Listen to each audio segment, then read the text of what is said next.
Vamos a hablar acerca de lo que está pasando con las ISAPRES. Se suman opiniones, análisis respecto de la crisis por la que atraviesa el negocio de la salud. Ahora es el expresidente Ricardo Lagos quien dijo que los fallos de la Corte Suprema se tienen que respetar, y esto aludiendo al dictamen de la Corte en contra de las ISAPRES. Y agregó otra cosa, sí. En el programa que nosotros hicimos, las ISAPRES eran fundamentales. Y se refería al plan Auge. Exactamente, fundamentales. El debate sobre la implementación de esta decisión de la Corte Suprema, esta sentencia, continúa, y parlamentarios del oficialismo anunciaron que recurrirán al Tribunal Constitucional para objetar las propuestas alternativas a la ley corta promovida por el Palacio de la Moneda.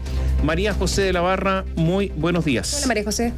¿Cómo están? Muy buenos días. Podríamos decir que pese a que este tema es urgente, este tema es relevante de solucionar lo antes posible, esta discusión está lejos de terminar, la discusión de las ISAPRES. Desde el gobierno, la ministra de Salud, Jimena Aguilera, se refirió nuevamente a este tema. Criticó nuevamente la falta de propuestas que ha presentado la industria de las aseguradoras privadas y aseguró que el Ejecutivo de momento está abierto a seguir recibiendo propuestas en materia de la ley corta de ISAPRES, pero ellos dijeron que no van a apoyar todas estas ideas alternativas que han surgido durante los últimos días para poder dar cuenta y poder dar solución al fallo de la Corte Suprema.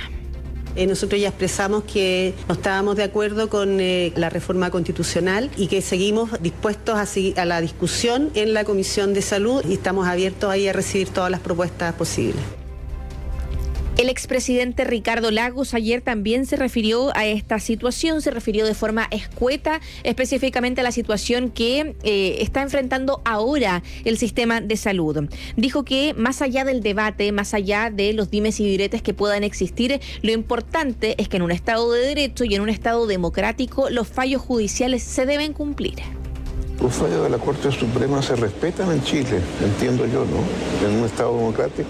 Bueno, yo supongo que los parlamentarios resolverán los problemas que están en el Congreso. Si no, hay que modificar aquellos aspectos que tú quisieras cambiar. Y para eso está el Parlamento. Sabemos que la tensión entre las ISAPRES y el Ejecutivo ha sido creciente en los últimos meses y en las últimas semanas, pero donde está puesto el foco hoy es en el Congreso Nacional, porque ¿qué ha pasado? Se han presentado proyectos alternativos a la ley corta de ISAPRES de parte de la oposición que han sido duramente criticados también por el oficialismo. ¿Por qué? Porque dicen que esto sería un perdonazo a las ISAPRES. De hecho, ayer se utilizó el término de indulto a las ISAPRES. Eso es lo que se ha dicho respecto de algunos de estos proyectos alternativos que surgen para ser una especie de vía alternativa a esta ley corta que presenta la Moneda. ¿Qué es lo que dijeron de parte del oficialismo? Dijeron que van a llegar al Tribunal Constitucional para impugnar o para que efectivamente se declaren como inconstitucionales específicamente el proyecto de ley, que es un proyecto de reforma constitucional presentado por senadores de demócratas y de la oposición, específicamente de Chile Vamos, y que busca dar una especie de solución alternativa respecto de que los pagos sean no solamente en excedentes, sino también en prestaciones de salud y que puedan haber modificaciones a los planes base de las ISAPRES en el futuro. En el oficialismo dijeron que esto es un perdonazo a las ISAPRES, un indulto a las ISAPRES y que además se inmiscuye directamente el Poder Legislativo en un fallo del Poder Judicial. Y es por esto que anunciaron que van a llegar dentro de los próximos días al Tribunal Constitucional para declarar dichas iniciativas del Parlamento como inconstitucionales. Así lo explicó la diputada de Acción Humanista Ana María Gasmuri. Llevar al Tribunal Constitucional este intento desesperado de las ISAPRES mediante la intervención de algunos senadores, justamente de este salvataje totalmente inapropiado, pretendiendo pasar por alto un fallo de la Corte Suprema, infringiendo una norma que sigue vigente en la actual Constitución. En Chile, los fallos se cumplen, los delitos se pagan, y esta es la señal que tenemos que entregar. Conversamos con uno de los autores de esta propuesta, que es el senador de Demócratas, Matías Walker, quien señaló que el gobierno y el oficialismo tienen que hacer respetar el fallo y junto con esto asegurar la viabilidad del negocio de la salud privada. Es decir, no solamente tienen que respetar el fallo, sino también velar porque el sistema de salud se pueda mantener tal cual como está, sin incidir en el sistema o en la cobertura que reciben más de 3 millones de afiliados. Dijo que el proyecto que ellos presentan es una solución a esto. Por ende, esta idea de llegar al Tribunal Constitucional para poder impugnar el proyecto de ley, lo único que hace, en vez de solucionar esta situación, es entorpecer más el debate.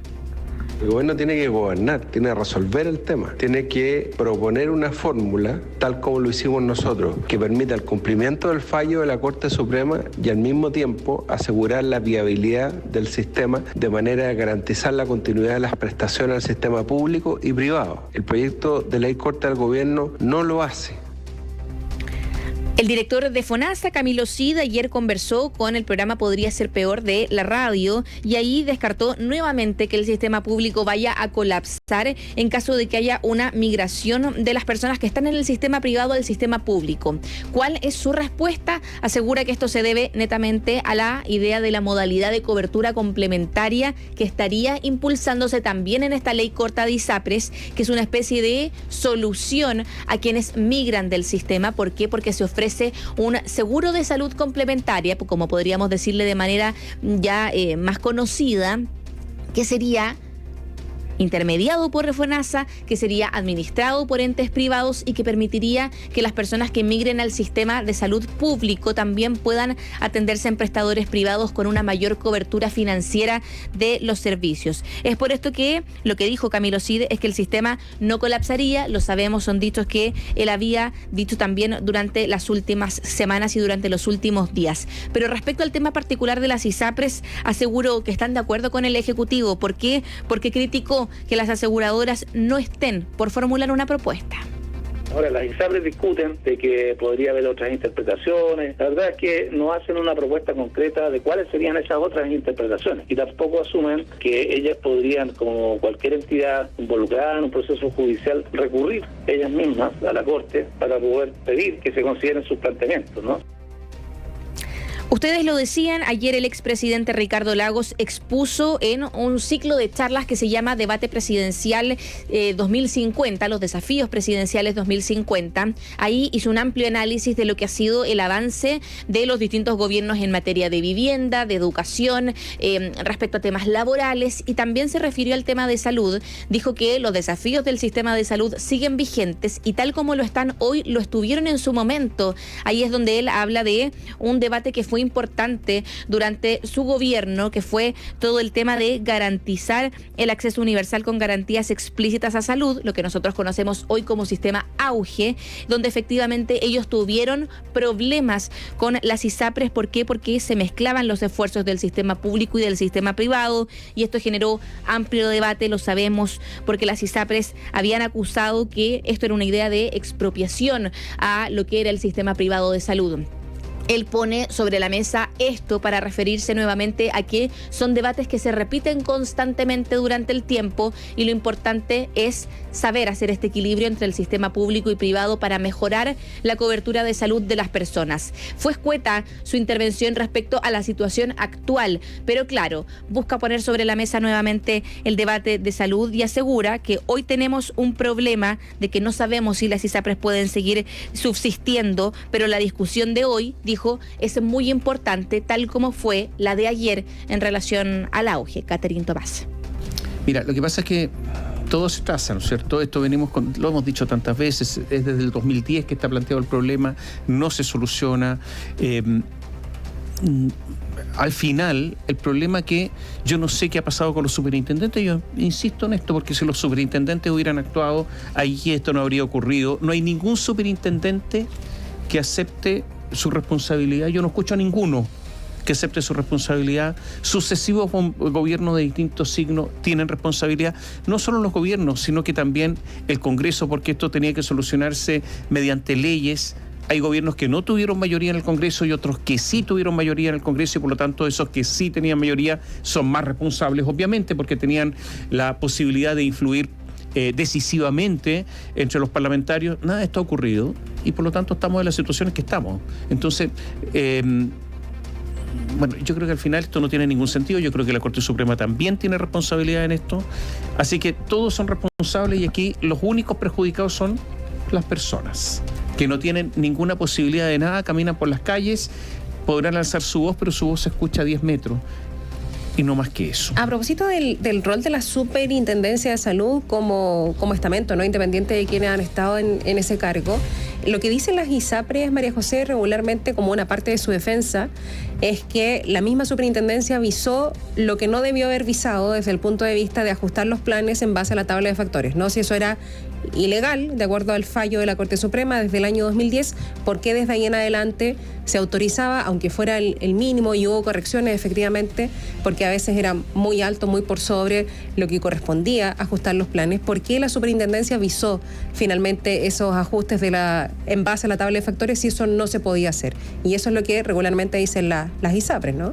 Exacto, lo han dicho en la Comisión de Salud. El presidente de la Asociación de ISAPRES, Gonzalo Simón, lo ha dicho, asegurando que la superintendencia en este caso se inmiscuye en un tema que no es objeto de la sentencia. Esto es lo que dicen las ISAPRES, debo destacarlo.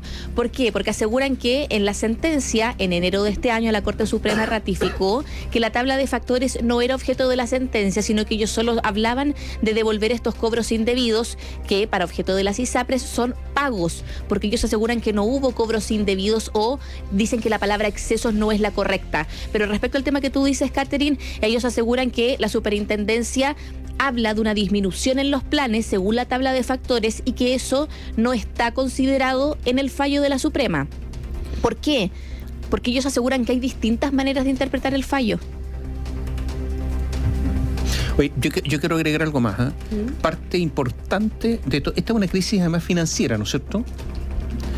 Parte importante de esta crisis es algo que no se discute, que son las licencias falsas.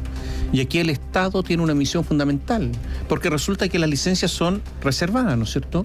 Nadie puede estar mirando la enfermedad que tiene otra persona, salvo el Estado.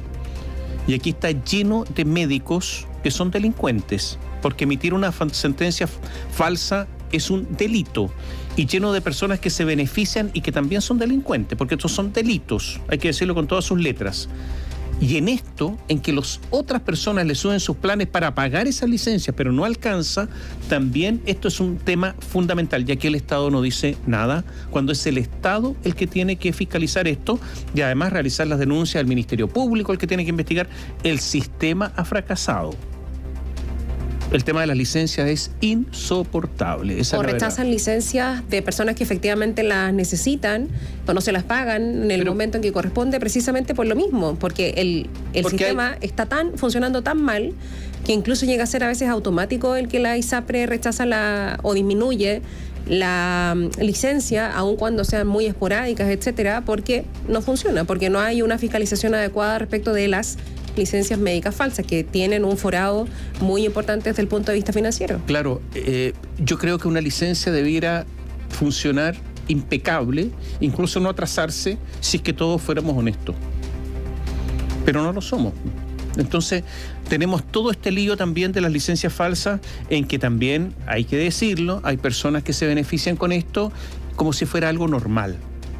Entonces, mira, al final las cosas empiezan a romperse, la institucionalidad comienza a resquebrajarse, pues, y en eso estamos, exactamente. Efectivamente. Ahora, María José, en relación a las cosas que comenta la ciudadanía, porque a ver, digamos que la situación en la que estamos es de crisis, pero hace un tiempo ya que las ISAPRES estaban mostrando que estaban complicadas con los dineros, con su financiamiento, estaban situaciones que se estaban viviendo ya desde hace un tiempo en relación a demoras en el pago de los reembolsos, por ejemplo. Hay también complicaciones con algunas clínicas en donde ya no se estaban haciendo las prestaciones, ¿no? Personas tenían que pagar particular y luego reembolsar, y además ese reembolso estaba diferido un mes o incluso más. Son situaciones que estaban ahí desde hace ya un tiempo y que ahora son todavía más agudas. La gente se pregunta mucho, y esto lo hacen nuestros auditores, auditoras al WhatsApp o cualquiera que uno converse acerca del tema, en relación a si esa situación era así, tan aguda desde el punto de vista del financiamiento de las ISAPRES, ¿por qué hacían retiro de utilidades? Por ejemplo, ¿por dónde está ese dinero? Si estaban tan mal, ¿por qué podían retirar cantidades millonarias de dinero? ¿Se habla de eso en la discusión? ¿Se habla de eso en la discusión? Por supuesto que sí. Respecto al tema, básicamente, que tú comentabas, Catherine, de las distintas situaciones que conlleva este fallo de la Suprema, debemos confesar que efectivamente hay muchísimos problemas que se desprenden de esto. Primero, las deudas de las ISAPRES con las clínicas. Claro. Que efectivamente las clínicas han alegado porque ellos no pueden realizar sus propios procedimientos o no pueden avanzar en sus propios proyectos porque necesitan esos dineros que adeudan las ISAPRES con ellos. Por otro lado, las cotizaciones o las coberturas que deben devolver las ISAPRES a sus cotizantes. ¿Por qué? Por los procedimientos que se están realizando en este momento. Y además, porque se tiene este tira y afloja de no sabemos lo que va a pasar con el sistema y hasta que no haya una respuesta del Estado, esto respecto a lo que tiene que ahora coordinarse el Poder Ejecutivo con el Legislativo, las ISAPRES están en una especie de limbo. Porque como no han realizado ningún tipo de propuesta y dijeron que están esperando una modalidad que les permita poder solventar el sistema sin caer en la insolvencia, están en una especie de veremos. Y ese veremos es muy peligroso. ¿Por qué? Porque las mismas personas, los más de 3 millones de personas que hoy día entregan su porcentaje de su sueldo al sistema privado de salud, están esperando también de vuelta sus cotizaciones, que les reembolsen el dinero de procedimientos que ya pasaron y llegan de repente a las clínicas y se entregan o se encuentran con esta situación que tú comentabas. Que tienen que pagar particular, después reembolsar, esperar 1 o 2 meses para que le hagan el reembolso que corresponde de acuerdo a su plan, porque no está funcionando tampoco. ¿Y qué es lo que responden las ISAPRES también, según lo que hemos podido reportear? Que efectivamente está todo en veremos por la situación que están enfrentando debido a que, si es que se aprueba la ley corta de ISAPRES, lo dijeron, el sistema estaría quebrado en septiembre. Ya, pero ¿hay algunas ISAPRES que van a sobrevivir, otras no? Sí, bueno, sí, todo igual, eso lo sabemos. Nuevas, digamos, nuevas, que han entrado, que claro, no tienen este problema hacia atrás, porque son nuevas. Seguramente algunas van a quebrar, podrían quebrar y reconstituirse y dejar la quiebra. Cuando alguien quiebra no se paga a los acreedores. Esto va a originar un problema a los prestadores, a clínicas, por ejemplo, a personas que proporcionaron medicamentos, laboratorios. Eso podría ocurrir como ocurre en cualquier quiebra, ¿no es cierto? Quiebra justamente porque no se pueden pagar las deudas. Entonces, los acreedores que quedan sin poder recibir lo que tienen como acreencia. Eso es lo que puede ocurrir. Y las personas que queden ahí van a tener problemas para ubicarse, porque si hay algunas personas que están enfermas, que tienen preexistencia, como se llaman, difícilmente vayan a ser aceptados en otra ISAPRE. Esa es la situación. O es muy caro. O es muy caro. O que están ya con un tratamiento. Claro. Considerando cambio de médico. Y están las personas que están recibiendo, y eso lo hemos recibido, casos, tratamientos especialísimos cuando, por ejemplo, la Corte ha resuelto que tienen que comprarle un medicamento.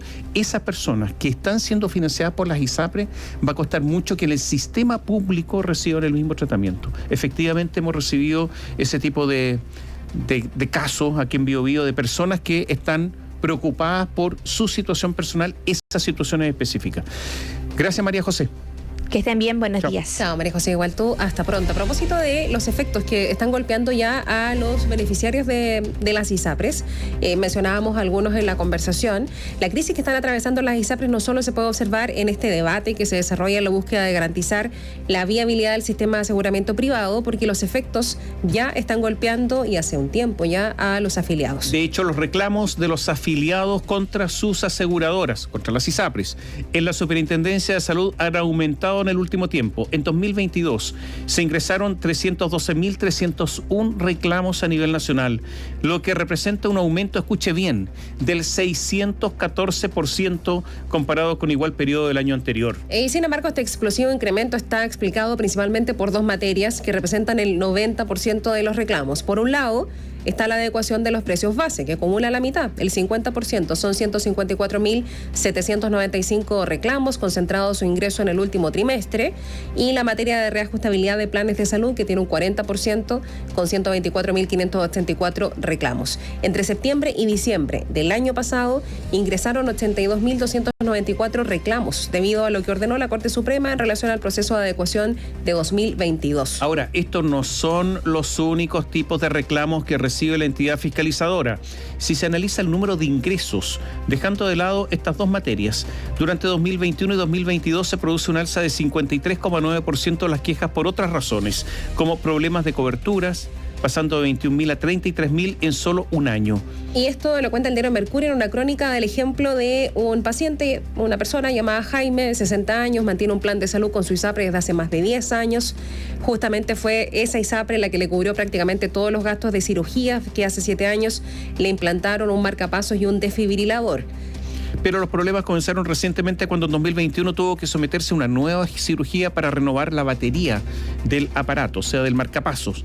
Al recibir el alta, la clínica le señaló que había habido un problema con la cobertura de su ISAPRE, por lo que debió pagar de forma particular una cuenta de más de 10 millones de pesos, esperando el reembolso de su ISAPRE. Dice, finalmente empezamos el reclamo de la Superintendencia de Salud, que han sido súper jugados.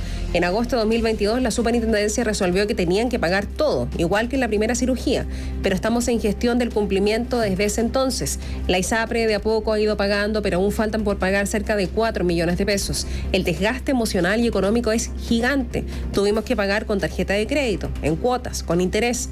Todo esto pensando que se iba a resolver rápido, dice la esposa de Jaime. Otra de las materias donde los afiliados notan que se refleja la crisis que atraviesa el sistema son las licencias médicas. Lo que decíamos, lo he hecho la Superintendencia de Seguridad Social, asegura que si consideramos el nivel de reclamaciones en relación a las licencias tramitadas, se observa un quiebre al alza en 2020, el cual se ha mantenido hasta la fecha siendo la mayor para el caso de las ISAPRE. Este nivel de rechazo ha ido incrementando de forma importante. Por ejemplo, mientras en el primer trimestre de 2022 rechazaron el 10,4% de los más de 499.000 permisos o licencias médicas, en el mismo periodo de este año ese porcentaje subió a 15,2%, pese a que las licencias cayeron a 318.000. Esta baja, que es más de un 36%, estaría explicada en gran parte por la mayor fiscalización que se ha realizado a los llamados grandes emisores. Y el Ministerio de Salud informó que entre enero de 2022 y marzo de este año se logró reducir, y aquí estamos ya en el caso FONASA, ¿no? Se logró reducir en más de 100 días los tiempos de las listas de espera. La ministra Jimena Aguilera sostuvo que esta fue la primera tarea que les encomendó el presidente de la República, Gabriel Boric, por lo que están contentos, aunque dice que no satisfechos. La autoridad señaló que los tiempos de espera quirúrgicos, operaciones, pasaron de una mediana de 549 a 330 días, es decir, una disminución de 39%, mientras que los relativos a consultas de especialidad cayeron de 350 a 261 días, lo que representa una caída del 25%. Y entregó más detalles el subsecretario de Redes Asistenciales, Fernando Araoz. Se aumentó el número de atenciones el año pasado en un 30%, lo que significó 100.000 cirugías adicionales a las realizadas el año 2021. Con esto, estas cirugías fueron con mayor foco en las listas de espera más antiguas. Y en eso quiero destacar que se disminuyó el total de personas en espera más de 2 años en un 50% en este primer año de gestión. Junto con esto, el Ministerio de Salud presentó el Portal del Paciente, una plataforma que permitirá que las personas conozcan el estado del proceso de espera en el que se encuentran. María José Letelier, es directora del Hospital Digital. Ella informó cómo se puede acceder a ese visor. El acceso parte desde la página web del Ministerio de Salud. Existe una opción de tiempos de espera, pincha ahí y esto nos dirige al portal paciente directamente. Nos va a solicitar para poder ingresar nuestra clave única. En la plataforma además se puede indicar si alguno de los problemas de salud fue resuelto antes de recibir la atención